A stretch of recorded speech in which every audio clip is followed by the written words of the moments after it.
What's up, Bar Rescue fans? Welcome back to my channel. Today we're going to be going over to Season 4, Episode 38, Chicks on Dicks. Actually titled Bear Rescue. I guess they retitled it later on. In a bar rescue first, Jon helps a failing strip club saddled with disinterested staff and an off-putting name, Chicks on Dicks. I need to know what's going on, and I'm fine. The bar is located on Dicks Avenue, hence the name Chicks on Dicks. Although you could probably do like a cool little spin-off next door, Chicks with Dicks, and just keep that going, you know?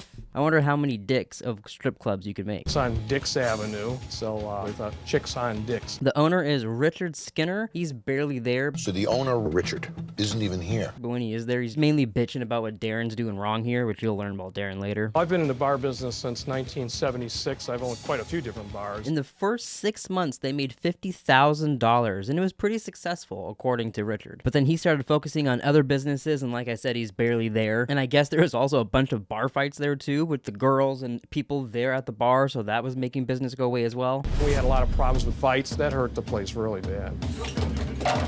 So Richard decided to bring in Darren Lee to help with the business. I do what Jon Taffer does. I've saved failing bars, and I try to turn them around. That guy's first move is to bring in this guy named Chuck, who manages the girls, and he's also supposed to be recruiting the girls as well. Sweetie, top off, sweetheart. Yeah, he's a real sweet dude. He's the guy that you would want to go recruit women for you. And if you're a girl, you're like, man, I trust this guy. He seems really nice. This is the kind of guy that I think I'd go strip for. All the girls that come in here, the new girls, they don't last long anyways. Random ass bitches. He also doesn't seem to get that good of girls either. The girls he gets for the bar don't want to be there. Clearly, they're on stage crying. It gets very awkward. So then after all this, Darren pulls a Jon Taffer and he ends up renaming the bar to Industrial Strip Topless Bar. Anytime they rename these bars from these little gimmick names, they always pick the worst fucking name to rename it. And they're always like, it's like an industrial strip club, dude. This place is all industry. You see the guitars? What the fuck does that mean? Cluster, everything that we do. So because of all of the business stuff failing, Richard won't give Darren like the budget he needs to be doing the things he wants to do in the bar. So then they start arguing over those things. But all these small things that we do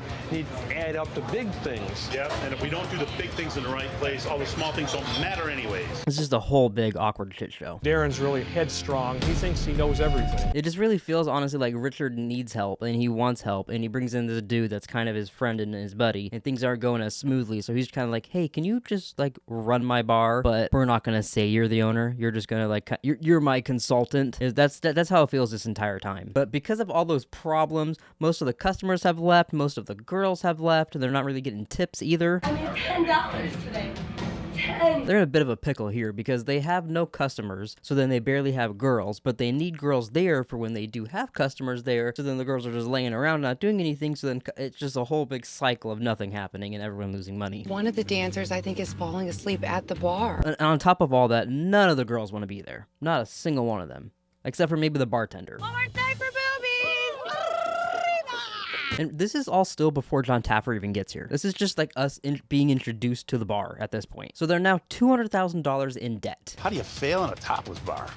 Really? This part fucking cracked me up. They arrive and Jon Taffer sees that they have two entries to the bar. You can either go into the industrial strip club entrance, or you could go over to the Chicks and Dicks entrance. There's two names. Me personally, I'd be going through the Chicks on Dicks door. That's the door I'd choose, but you know, it's just me. Renee is also offended by the name of the strip club, which is a sentence I never thought I'd say. I find it quite offensive, personally. And then Jon Taffer's discussing Darren's additions to the bar, and he's really nice about it.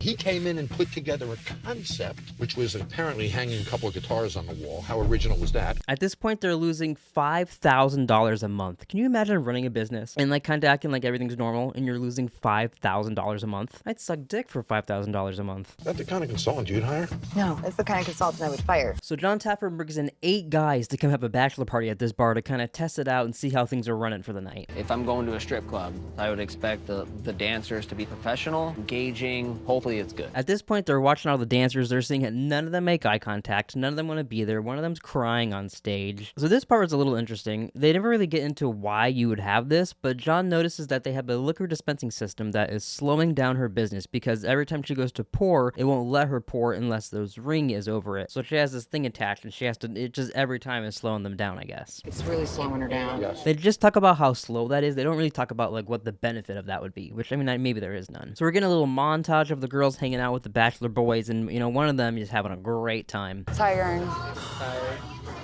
I'm very tired. That's just like so awkward to see, and you could just tell they don't want to be there. They're fucking chugging beers and sleeping on the job. Like, well, at one point this girl gets called up on stage and she's like, ugh, I really don't want to get up there. I don't want to go. And then she hurts herself on stage.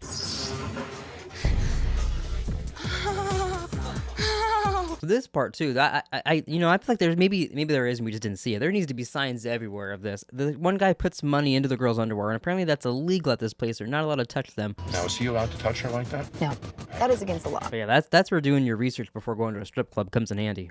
Whew. You cannot touch them. That's against the law. Well, I've never been to a strip club, so maybe it's pretty obvious, when you go there, they're like, hey, no touching. So now this is after that girl was already on stage and hurt herself. Now we have Sweetie walking around double fisting drinks. Would you ever allow an entertainer on stage drunk? Absolutely not. And then about to go on stage. Now she's called upon stage. All right, guys, put your hands together. Be sure to tip the dancers. Let them hear for candy. Curious to see how this is going to go wrong. So she gets up on stage. They're instantly criticizing her for not smiling, and then she's bawling her eyes out up there. You can't cry on the pole. It's just so awkward. And then on top of it, no one is even watching her or paying attention. They're not even watching her. They're not even looking at her. I mean, I can't even imagine going up on stage and flashing my titties and people looking at me. Can you imagine doing that? You're crying and no one cares. Just looking the other way. No one gives one fuck. I'd be double fisting drinks too. Dance. Anyone like a dance? But at this point, Jon Taffer's had enough, so he's gonna step in the bar. He says the rules are gonna change right now. But you know what?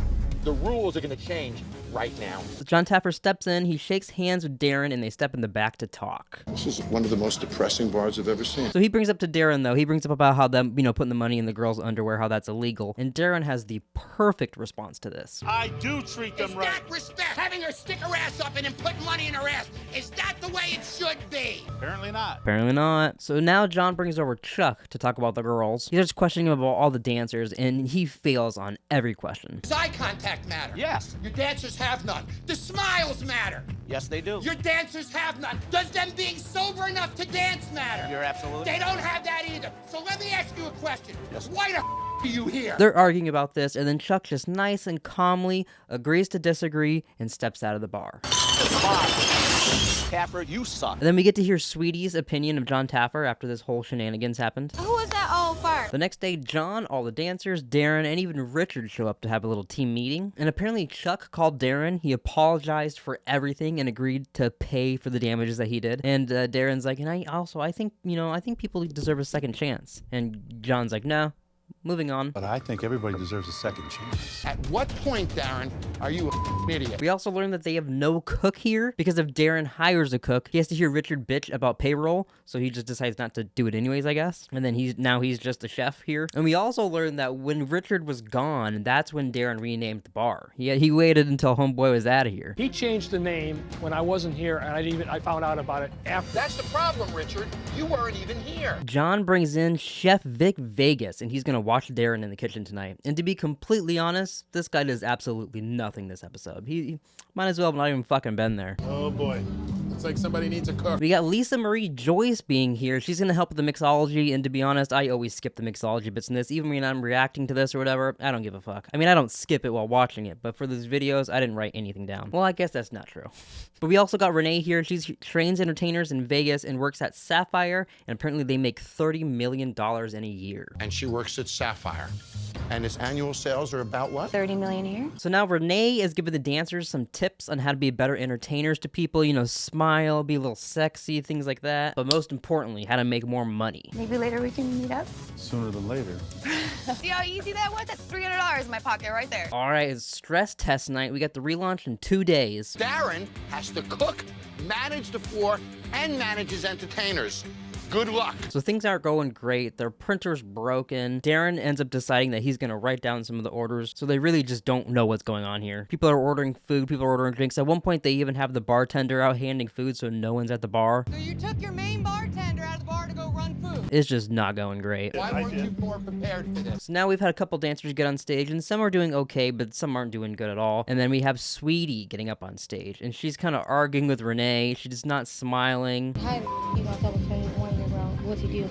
But so after all this, Sweetie ends up getting fired as well. Her and Chuck out of here. Renee doesn't know anything. She's like 40 years old. So at this point, Richard's been helping throughout the night, kind of, I guess, and he starts freaking out to Darren about it. He's just yelling at him, saying, "You need to get help for the bar because I'm fucking having to work now. You're making me work, Richard." So he's pissed. I'll give you some damn help. And then Jon Taffer's actually on Richard's side. He agrees that he says he's in the right to be pissed here. He said he'd be pissed too. Richard's angry at him, and he should be.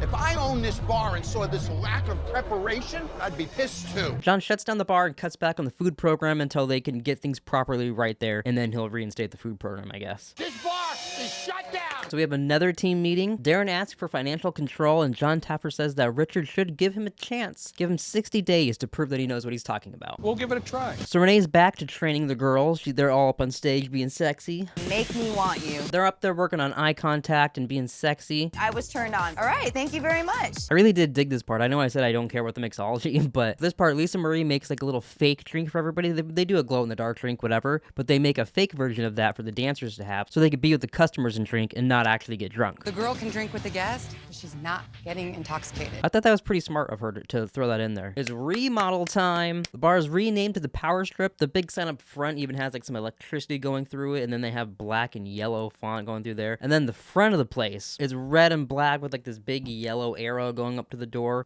Looks pretty nice. I thought it was a pretty good upgrade. It definitely looked better than before. And then the inside had me kind of laughing. When you first get into the place, especially some of their outfits and shit, totally looked like you're walking into a Planet Fitness strip club. But then after, you start to see some other things that looks really cool. I really dig their strip poles. Their stripper poles are like glowing, and then they even have some lights on the bar, and they have a fog machine. They have a whole like bar that just glows. It's really neat. Fog kicks in, lasers kick in. Now this is a strip club I'd like to go to. We open in 10 minutes, okay? Let's do it. So it's opening night. Jon actually brings in his own dancers, and he's gonna give them to Darren at the end. At the end of all of this, he's gonna give them all these girls, so they have some nice people there that actually want to strip and be there. But that is a sentence that I never thought I'd be saying, for fuck's sake. Welcome to Power Strip!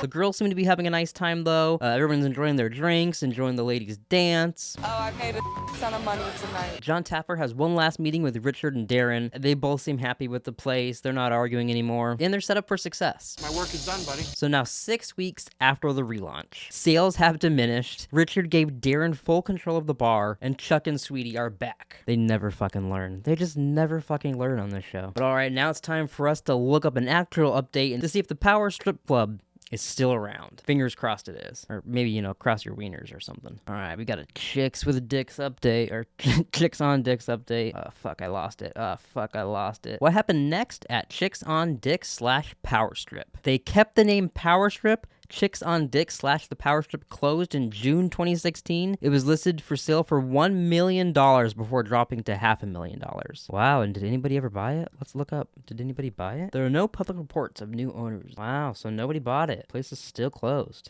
Shit. Ain't that about a bitch? Well, that was Chicks on Dicks / the Power Strip Club. I hope the best to Sweetie and Chuck. Hopefully they're out there making good decisions. That was a pretty fun episode. I really enjoyed myself watching that. Let me know if you enjoyed this new format of me trying it. If you like me reacting to it better than me doing this, I can go back to that as well, or I'll probably even do both, to be completely honest. I just thought this way would be fun to give it a try. But let me know in the comments down below, have you ever been to Chicks on Dicks / the Power Strip? And if you have, what was it like? Did you get to dance with Sweetie? Did you get to see Chuck?